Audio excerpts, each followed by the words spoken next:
What's going on, everybody? Dennis Farrell with another fantasy selfie, talking a little fantasy football and some news out of training camp that might affect your fantasy football drafts.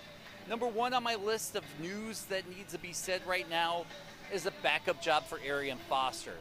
It was going to be Andre Brown and Dennis Johnson. Both these guys got released. A little bit of shocking news for me. Now it's going to be Jonathan Grimes and Alfred Blue, the rookie. Both these guys do not have an ADP right now, so you could almost pick them up in the last round or even off the waiver wires if need be. But do it quick. It's not a matter of if, it's when Arian Foster gets hurt.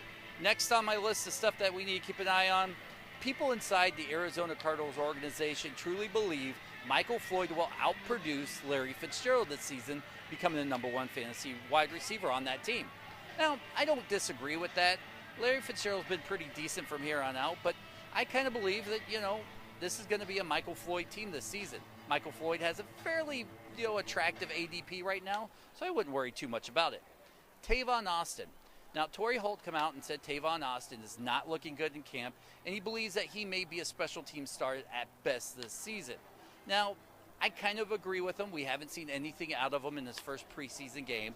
But a guy I am going to kind of keep an eye on is Kenny Britt. He's almost going 2 rounds later. I think Tavon Austin's going round 10. Kenny Britt's going round 13 in 12-team leagues. But keep an eye on Kenny Britt. I really do like him this season, and the cost will not hurt you at all if I'm wrong, which I probably won't be, so I wouldn't worry too much about that. Keep an eye on Jeremy Hill this season. Everybody's drafted him about round 9. People widely believe he was going to get the majority of red zone carries, but people also forget that last season, 4 out of 5 of Giovanni Bernard's touchdowns came in the red zone within 10 yards. I do think it'll continue this much.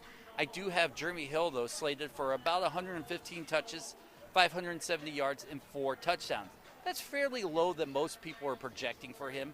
It's a rookie, and I still believe in Jarvis Green-Ellis will have some sort of role on this team. Next on the list is Brandon Pettigrew.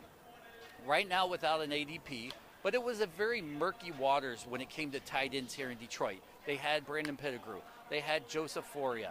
And now they went out and drafted Eric Ebron, who everybody thinks is going to be the next Jimmy Graham.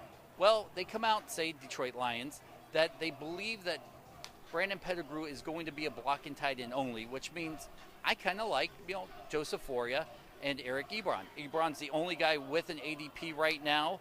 His ADP right is at 145 overall, 12th round. Joseph Foria isn't, but I do believe Joseph Foria will get the majority of red zone targets. And finally, Jeremy Maclin. About a year now after tearing his ACL, he's back, he's looking good, and he's expected to take the role of Deshaun Jackson since he bolted over to Washington. I really like him. He has an ADP of 5, but if he falls to the 6th round, it will be much more attractive to me in 12-team leagues. Remember, you can follow me on Twitter at Dennis77Farrell. You can follow me on Facebook, Dennis Farrell, Farrell. If you have a fantasy question, feel free to shoot me an email, Dennis77Farrell@gmail.com, and head over to the Fantasy Chronicles to see what I've been up to. And as always, Hail Hydra.